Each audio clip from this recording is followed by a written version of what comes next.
Welcome to part 9 of my Pontus campaign commentaries. Last time we were attacking Phanagoria up in Bosphorus, another Hellenic faction that didn't do particularly well against us. They didn't put up much of a fight, and we took all of their territory very quickly. We then sailed out with Mithridates to the west because I needed to take a walled settlement from the Scythians to complete the province of Bosphorus, and after a few setbacks in this battle, we eventually won with minimal casualties, so now we're good to go. There's the result from that battle, in case anyone wants the details, but the basic takeaway is we've got the settlement, and that means that Bosphorus is now totally occupied by us, completing one of the bonus objectives that I'm going for. So that's very nice. The question now is, what do we do about the Scythians, because they might want their territory back, and there's no advantage to us going after the Scythians. Their territory up there is big, hard to hold, and irrelevant to our objectives. We were very lucky though. They actually want a peace treaty, and they want it so much we can actually negotiate to get some money out of it as well. So that's pretty much the perfect ending to our Bosphorus campaign. It went so well and has now ended so well also. This is all very good stuff for our lovely Mithridatic kingdom. So we'll take the money, use the money to build up the territory we just stole from them, and now we can start moving our forces back down south into the core of our territory where we need to decide what to do next. Now while that was happening, we get this assassination plot. I guess this is something that comes with the recent politics update. I think before it would have just said so and so is dead. Now we have the chance to affect the outcome by picking something to do about the assassination just before it happens. Probably one of these things where there is a correct answer, and once you know what it is, you just pick this one all the time. I'm going to go in this case for hire bodyguards, not really knowing which one of these options would be better. It doesn't give you any information to work with. So there we have it. I wondered which party it might have been. There's a couple of possible contenders here who don't necessarily like us very much. I could start assassinating party leaders, and that would make them like us more, because all the guys who hate Easterners might be kicked out of politics, and that will make everyone less angry that we have Eastern satrapies and things like that, and we just generally haven't killed absolutely everyone that lives to the east of us.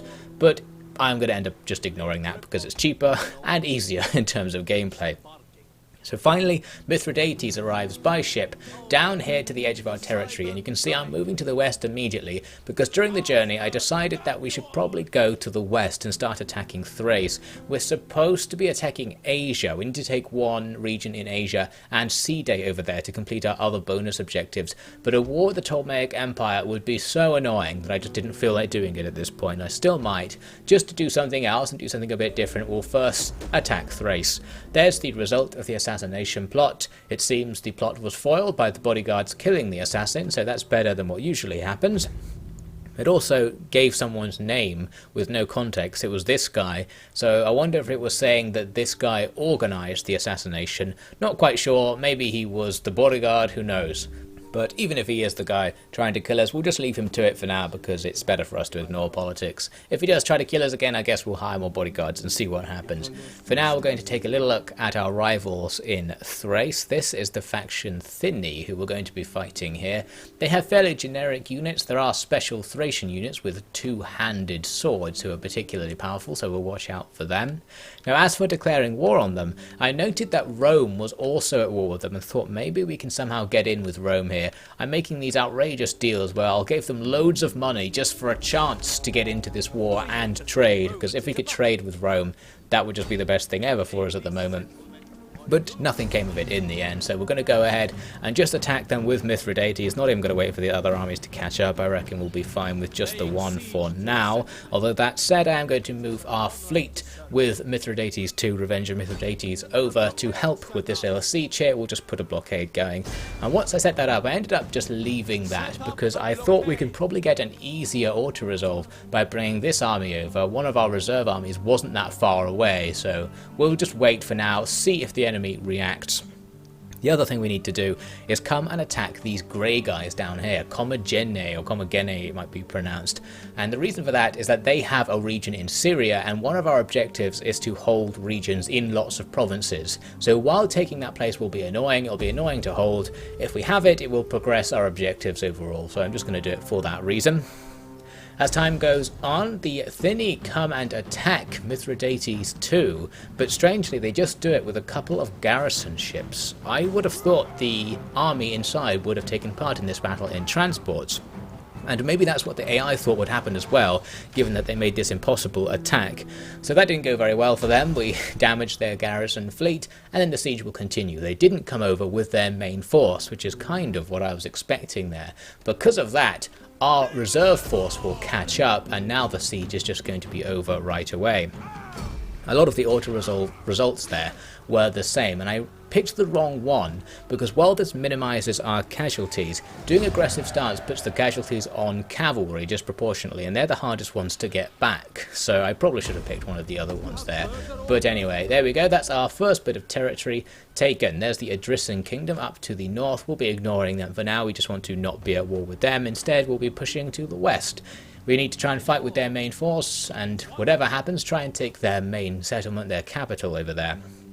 Now I'm also going to throw into the mix a new general commanding that reserve army. We've now got Mithridates III. Mithridates goes to Hollywood, so we're going to have 3 Mithridateses leading our attack on Thrace over here. So hopefully this family trip will bond us and make our royal family seem very powerful indeed. We're actually in the next turn, and you can see the main force from Thyni has run away from that big city up there, so that's fine by us. We'll just start moving towards it.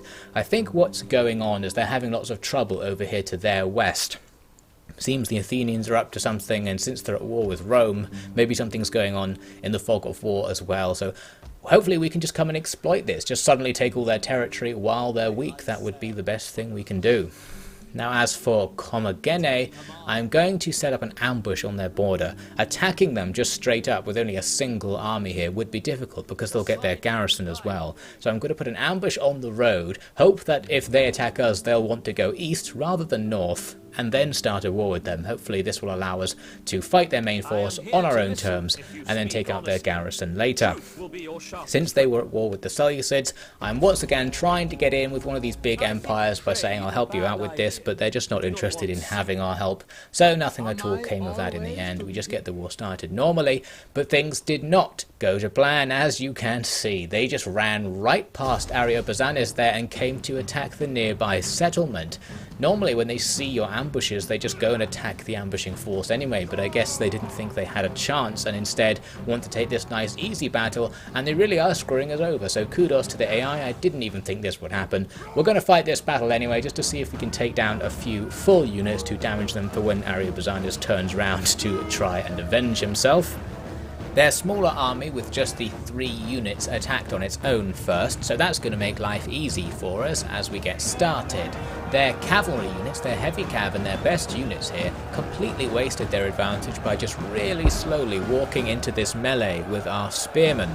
So we'll just let that grind away. Meanwhile my archers will fire out at the enemy's horse archers, and we managed to shatter that unit pretty quickly. Almost a shame, because if they'd stayed and fought longer we could have got more damage done to them, but at least they're gone for now. As for this melee with the horsemen, we'll just let it continue for a while. We're struggling to actually damage them because our units are so bad, but they were doing pretty poorly against us as well. Our bonus against cavalry should mean we'll eventually win that one.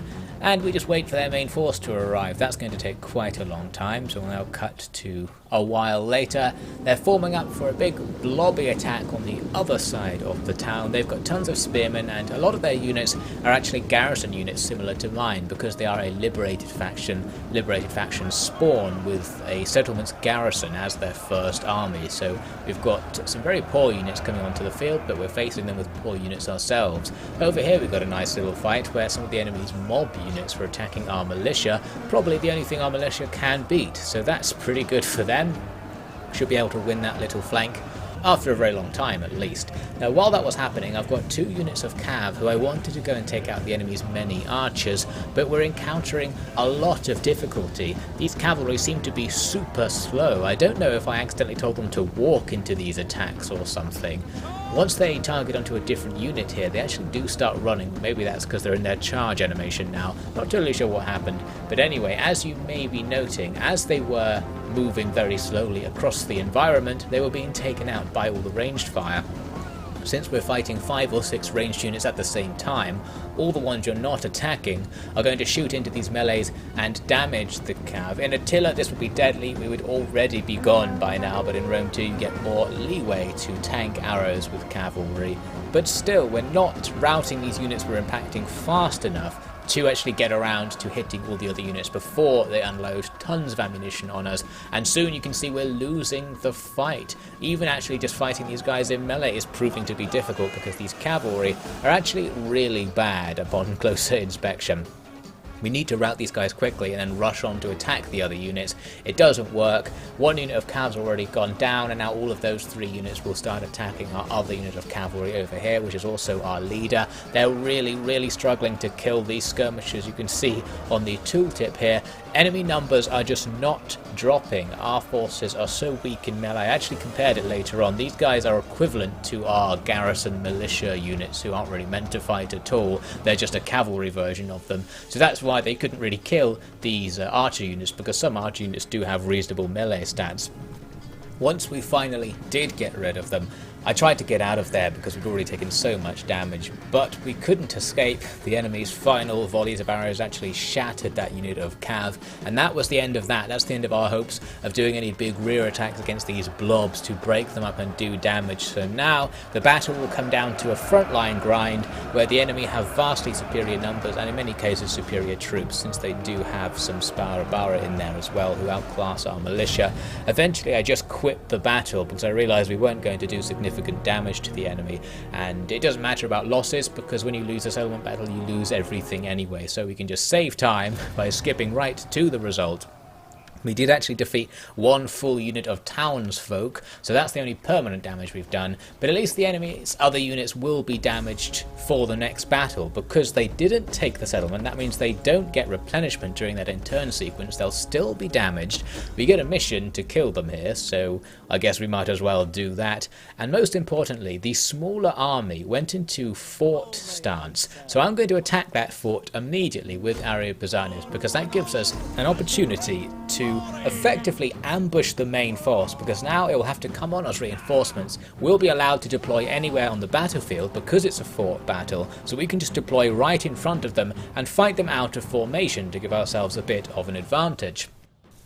There's their fort, we'll be ignoring that. We're going to focus over here in the corner where I've got my army ready to intercept the enemy, but I was in the wrong position, so now I'm rushing over to the side to try and get into their path as they start appearing. But curiously, they actually appeared in 2 groups, the second group in the other corner there, so now we're only going to intercept half of their army, which may be better, may be worse, hard to say, since this first little battle will be easier because of it. They started by rushing these heavy camps to just slam into my line, running through a massive storm of javelins and arrows and actually doing quite a lot of damage to the unit they impacted. My guys, it says, are heavy infantry, but they're not really. They don't appear to be wearing armour, so these blows can be pretty deadly for them. At least it was deadly for the cavalry as well. They lost tons of stuff, a lot of it to ranged fire in that melee. Now they're getting out of there. And next up is going to be the infantry's turn to attack. Here on the end of the line I've got my hoplites. They just about form into phalanx before the enemy start hitting them. All these hits from the front not going to be especially effective, or effective at all really. I'm going to fold my right there since the enemy are in position for a nice flank attack, but they are going to be able to flank attack me here on my left because I hadn't managed to run far enough in that direction yet effectively. What I did here though was use my Jav Cav to distract the enemy units going around behind my lines. If they had rear attacked me, they would have taken Javs to the back and been destroyed, so it was good of the AI to actually cancel the attack and go after my Jav Cav, but at least we kited them away from the rear attack. Now we'll make our attacks on our right. Here we've got some Iranian axemen who were going to try and stop my right attack, but I just halted everyone and started throwing javelins, and we really quickly diminished this unit. They're going to be almost killed before they even make contact with our forces. Now once the fighting starts, it should be easy enough to break our way through that, and now we'll have access to the back of the enemy's main position. Really easy for us to rout them from there. This unit that went behind our lines is just being completely annihilated by our Jav Cav, and it was never able to catch anything. They were going after our archers there. No success unfortunately for them. As you might expect, we ended up routing all of this stuff that we just had totally surrounded, and as they attempted to escape, we're going to want to inflict as much damage as possible, since we want to, if we can, get rid of all of these units so we can go straight on to attack their settlement after this before they build anything new. So we're going to use our cav and the fact we have them surrounded to make sure this does lots and lots of damage. The Jav cav going to have a nice easy time attacking these routing spearmen. There was one other unit that took a while to rout even after everyone else left. I didn't think they realised they were fighting pretty much our whole army on their own. Eventually they learned what was happening, tried to escape, but they probably should have tried to escape earlier because now we were already done killing the other units and could focus on killing them. So we got a nice complete destruction of that first group, but the second group is now forming up ready for battle. This group looks a bit more substantial actually. I think it was more than half of their army. And the units from the fort are going to join them right now, ready for a field battle. I could go and take the fort with these garrison units that came on as reinforcements, but there's no special point in doing that. I think all it does is add to the morale of units that are inside the fort when you control the fort. So for our purposes here, not very useful. Now another big melee is going to start as our two lines clash. Their cavalry charged into the unit that already got charged by those cavalry from earlier, so that one sword unit is actually getting pretty damaged now. That was very unfortunate. At least along the rest of the line we should have advantageous melees going. Lots of our sword units fighting with their spear units where our stats are just going to be better than theirs, so we'll win eventually. Plus I think we do have an ever so slight numbers advantage, so we can start doing some surrounds. On the far right I sent these swordsmen to chase off some enemy archers. I couldn't really make a rear attack because the enemy had so many archers back there, they probably would have ripped us apart. My own archers need to take them out first, but right now they're focusing on killing these horse archers just because they're a nice easy target, so we get rid of them. Now my cavalry are starting to move on the left. We need these guys to not only take out archers but take out the enemy's general back here who is charging in to fight with us. I just about managed to avoid a fight where it's our Jav cav taking their charge. Instead our melee cav will take it. That's a tiny bit better. Now that's just going to be a nice grindy fight where our numbers advantage should allow us to win. I even threw in some hoplites just to rear attack the enemy general, although that hoplite unit took loads of arrows on the way in, so it probably wasn't worth the loss of men to go and make that little attack. Meanwhile, the rest of the frontline engagement going pretty well, starting to clear things up. We've broken through on the right and now we're just going to surround everything. Soon that's going to translate into a nice chain rout, and once they are chain routing we will once again try to inflict the maximum amount of damage possible to make sure we can just go right on from this battle and destroy their faction entirely. They are unable to escape. They seem to rout really slowly for some reason, where our guys were just chasing after them particularly quick, so that went pretty well in terms of diminishing their numbers. Same deal out with all the archers. Our cav finished them off, and here's the result we eventually get to. We completed the mission we had to win a battle against these guys, so that was easy enough. Not much in terms of losses on our side, and the enemy forces were almost completely annihilated. There's a general and a few archers left over. We'll be able to kill them and go on to attack their settlement in the next turn. First though, we need to take a look back over to the west, where still we haven't been counterattacked yet, so we might as well continue our conquest and push on to start a siege at this big settlement. There are a few troops inside, and it has a pretty big garrison as well, so the balance bar not looking ideal for Mithridates here. They've even got a few special units in their little army. We'll start putting some siege equipment together. I need to bring up my second army as well to make that more in our favour. And I will wait to have more siege equipment ready to make the attack, just so that that's a little bit safer. Here we are in the next turn. There was no reaction from the enemy, so now the battle looks like this. The balance bar completely changed by our second army and the addition of some ladders. And here I actually did want to make this attack, even though the balance bar is pretty far in our favour and is kind of auto-resolvable. It's one of these battles where it will give you 30% losses, and because we're unable to replenish in this territory, that's not really acceptable. We want to carry on right after this battle and conquer more territory before the enemy realise what's going on. So we're going to need to try and get a slightly more optimal fight ourselves. I'll bring you some highlights from that and of course everything that follows in the next part.